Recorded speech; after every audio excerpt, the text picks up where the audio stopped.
Wilson, what's the statute of limitations on a misdemeanor in New York? 1 year. The business records case is a misdemeanor, correct? The underlying crime, the falsifying business records, yes, that's a misdemeanor charge. So the only way to get to a felony is by committing is by in concealment of another crime. Correct. And each one of those crimes has specific elements. That's right. And you have to prove, in order to get a conviction at trial, you have to prove every element of the crime beyond a reasonable doubt, right? That's just traditionally how this works. That is the right way to do it. So in the indictment, did they put the underlying crime? No, they did not. They only described it as other crimes. Okay. In the jury instructions, did they put the specific underlying crime?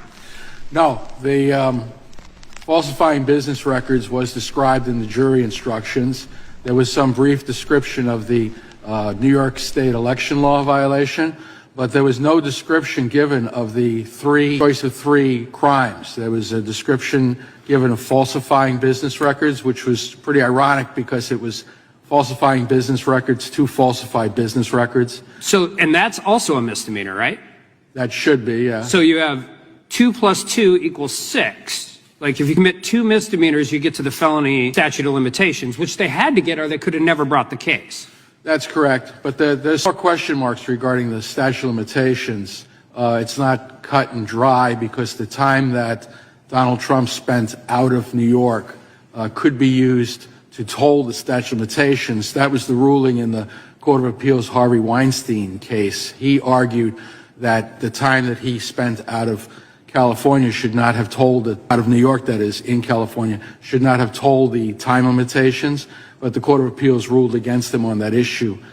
So that's, I think, how they get around the statute of limitations problem in this case. So was the election law case a federal election law or state election law underlying crime? It seemed like it was charged as both. When we got to the jury instructions, there's a violation of New York election law charged, but then there's, among the 3 charges underlying, is an unspecified violation of federal election law.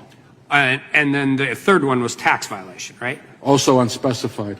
So all 3 of those underlying crimes have significantly different elements of the crime.